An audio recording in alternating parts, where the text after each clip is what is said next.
No episódio anterior, Jacó luta com o anjo e o anjo revela o seu nome. Eu sou Hudson. Acomode-se e vamos para mais um episódio das Lendas dos Judeus. O encontro entre Esaú e Jacó. Ao raiar do dia, o anjo parou de lutar com Jacó. A madrugada daquele dia foi de duração particularmente curta. O sol nasceu 2 horas antes de seu tempo, como compensação por ter se posto cedo no dia em que Jacó passou pelo Monte Moriá em sua jornada para Harã, para induzi-lo a se desviar e pernoitar no futuro local do templo. De fato, o poder do sol neste mesmo dia foi notável. Ele brilhou com o brilho e o ardor com que foi investido durante os 6 dias da criação, e como brilhará no final dos dias, para restaurar os coxos, os cegos entre os judeus e consumir os pagãos. Essa mesma propriedade curativa e devastadora ele também tinha naquele dia, pois Jacó foi curado enquanto Esaú e seus príncipes foram quase queimados por seu calor terrível. Jacó precisava desesperadamente de loções curativas para o ferimento que havia sofrido no encontro com o anjo. O combate entre eles foi sombrio. A poeira levantada pela briga subiu até o próprio trono do Criador. Embora Jacó tenha prevalecido contra o seu enorme oponente, tão grande quanto 1/3 do mundo inteiro, jogando no chão e mantendo-o preso, o anjo o feriu, agarrando-se ao tendão do quadril que está sobre a cavidade do corpo, a coxa, de modo que foi deslocada, e Jacó parou sobre sua coxa. O poder curativo do sol o restaurou. No entanto, seus filhos decidiram não comer o tendão do quadril que fica na dobra da coxa, pois eles se censuraram por ter sido a causa de seu acidente.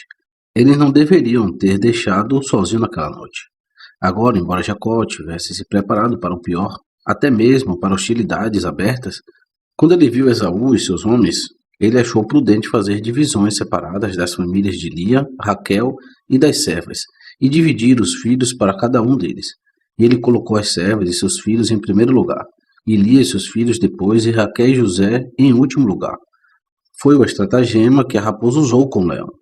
Era uma vez, o rei dos animais estava furioso com seus súditos, e eles procuravam aqui e ali por um porta-voz que dominasse a arte de apaziguar seu governante. A raposa ofereceu-se para a empreitada dizendo: "Conheço 300 fábulas que irão acalmar sua fúria." Sua oferta foi aceita com alegria. No caminho para o leão, a raposa parou repetidamente e, em resposta às perguntas que lhe foram feitas, disse: "Esquecemos centenas das 300 fábulas." "Não importa", disseram os que acompanhavam. 200 servirão ao propósito." Um pouco mais adiante, a raposa parou novamente, de repente, novamente questionada, confessou que havia esquecido metade das 200 fábulas restantes.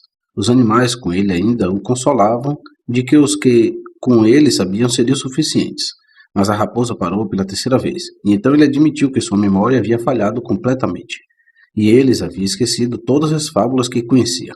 E aconselhou que todo animal se aproximasse do rei por conta própria e se esforçasse para apaziguar sua raiva. A princípio, Jacó teve coragem suficiente para entrar nas listas de Esaú em nome de todos que estavam com ele. Agora ele chegou à conclusão de deixar cada um tentar fazer o que puder por si mesmo. No entanto, Jacó era um pai muito afeiçoado para expor sua família ao primeiro impacto do perigo. Ele mesmo passou por cima de todos os outros, dizendo: "É melhor que eles ataquem a mim do que a meus filhos." Depois dele vieram as servas e seus filhos. Sua razão para colocá-los lá era que se Esaú fosse dominado pela paixão pelas mulheres e tentasse violá-las, ele encontraria primeiro as servas, e enquanto isso Jacó teria a chance de se preparar para uma resistência mais determinada em defesa da honra de suas esposas. José e Raquel vieram por último, e José caminhou na frente de sua mãe, embora Jacó tivesse ordenado o contrário. Mas o filho conhecia tanto a beleza de sua mãe quanto a luxúria de seu tio, e portanto tentou esconder Raquel da vista de Esaú. Na veemência de sua raiva contra Jacó, Esaú jurou que não o mataria com arco e flecha, mas o mataria com a boca e sugaria seu sangue. Mas ele estava condenado a uma amarga decepção, pois o pescoço de Jacó ficou duro como marfim, e em sua fúria impotente Esaú só pode ranger os dentes. Os 2 irmãos eram como o carneiro e o lobo. Um lobo queria despedaçar o carneiro, e o carneiro se defendeu com seus chifres, cravando-os profundamente na carne do lobo. Ambos começaram a uivar, o lobo porque não conseguia segurar sua presa, e o carneiro por medo de que o lobo renovasse seus ataques.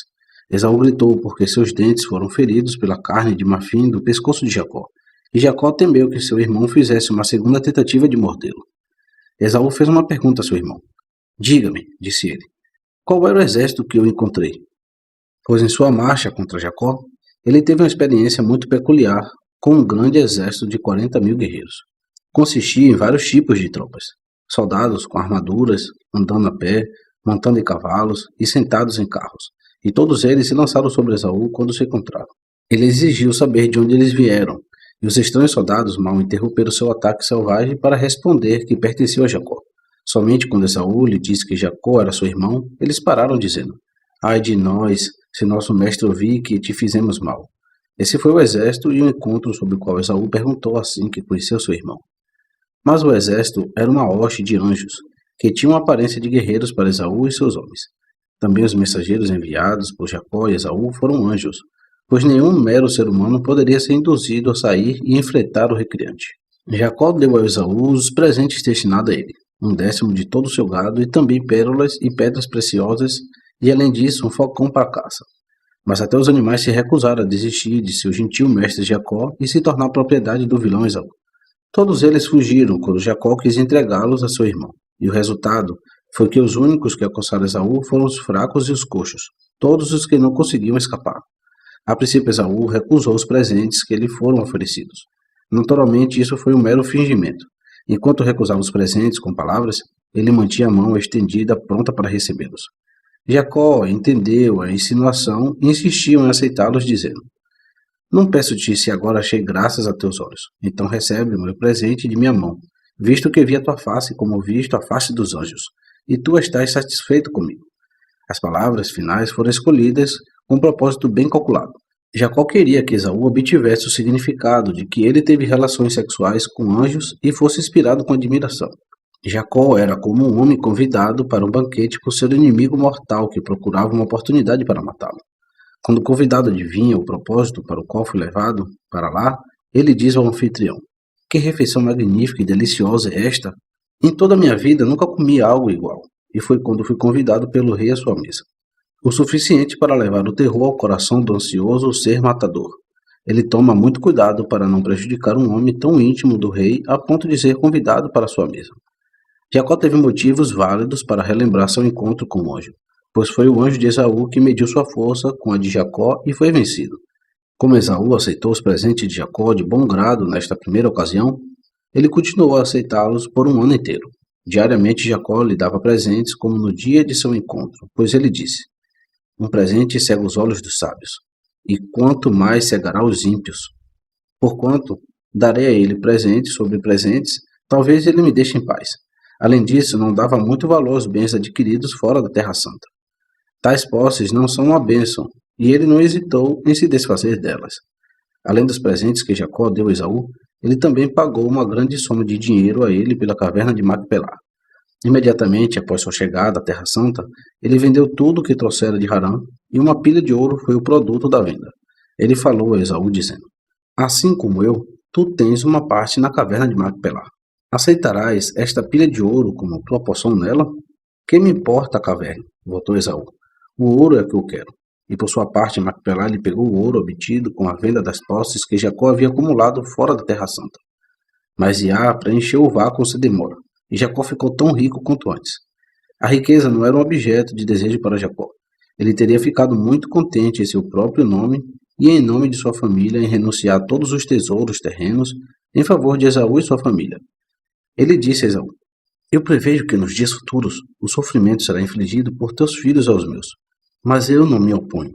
Tu podes exercer seu domínio e usar tua coroa até o momento em que o Messias brotar de meus lombos e receber a regra de ti. Essas palavras ditas por Jacó serão cumpridas nos dias vindouros, quando todas as nações se levantarão contra o reino de Edom e tomarão dele uma cidade após a outra, um reino após o outro, até chegarem a Bet-Gubrim. E então o Messias aparecerá e assumirá seu reinado. O anjo de Edom fugirá para se refugiar em Bosra, mas o Criador aparecerá lá e o matará, pois embora Bosra seja uma das cidades de refúgio, o Todo-Poderoso exercerá nela o direito do vingador.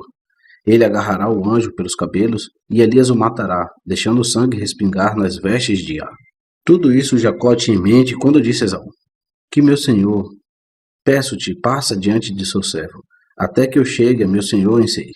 O próprio Jacó nunca foi a Seir, O que ele quis dizer foi o tempo messiânico que Israel irá a Seir e tomará posse dela. Jacó permaneceu em Sucote um ano inteiro e abriu uma casa de aprendizado lá. Então ele viajou para Siquém, enquanto Esaú foi para Seir, dizendo a si mesmo: Até quando serei um fardo para meu irmão?